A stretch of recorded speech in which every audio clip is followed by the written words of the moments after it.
When I was really, really sick in the summer before I moved back up to Wisconsin, I was like in bed for 3 months. What was wrong? I had like this mono that had attacked my liver instead of my lymph nodes.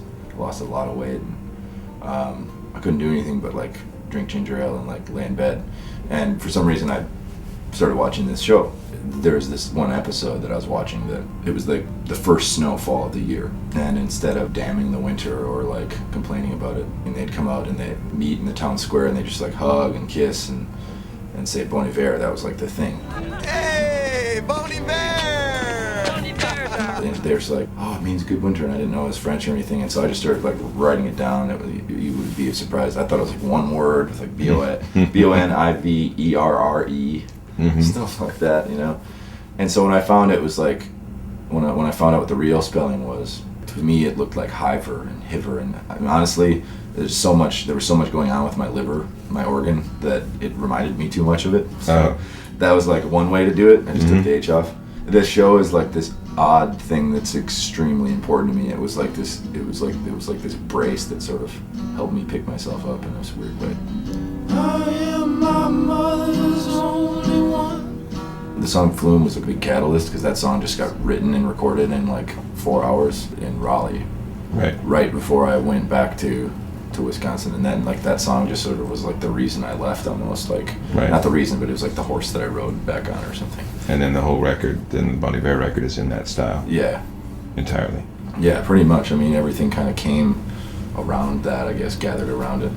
Do you think people have made too big a deal about you making the record in this cabin and being in Wisconsin and all of that, or do you think it is actually important? I think a record is something to be consumed and to be experienced by tons of people in different ways and in different lights. And context is everything for some people. Context isn't everything for other people. I mean, sometimes I'll get like bummed out if they just write something that's wrong. What are some of the wrong things? Well, a lot of people think that the record's about a girl and it's about the girl that I broke up with in Raleigh, and you know, and it's whatever, you know, it's not that simple. How did you decide to do the auto-tune on Woods? Down on my mind. It just happened. It was just like an idea. I mean, if I needed the courage to finish that song the way it is, just like all a cappella, there's this Imogen, I don't even know how to say her name, Imogen Heap. Yeah. She did us all like vocoder song. That hide and seek song. Man, yeah, it's just a great piece of music, man. It really is. Like, and so this is just sort of like a minimalist version of that. I mean, it just kind of builds and builds and builds, and but yeah, I just thought it sounded right. I didn't want to like screw with it too much. It's funny. It kind of sums up all of 2008. It's like you and auto-tune. Slow down. I realized something like when I had the record, the Bon Iver, like the Frema record, and I played it for a friend of mine. It was the first time in my life. Well, it was the first time in my life one of my friends was like, "I'm not that into it." Really? But it was simultaneously one of the first times anybody had criticized something I'd done, and I didn't immediately like go, "Oh, what should I change about it?"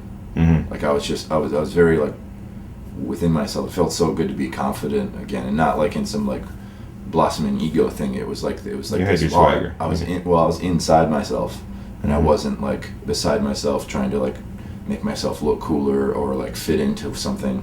It was like literally done so that I could. It was literally done to express my music, right. You know, and that's what it was, and that's kind of how I feel right now. I'm just kind of like, I know what I want to do. I'm not gonna be a jerk about it, but I'm really happy with what we've done.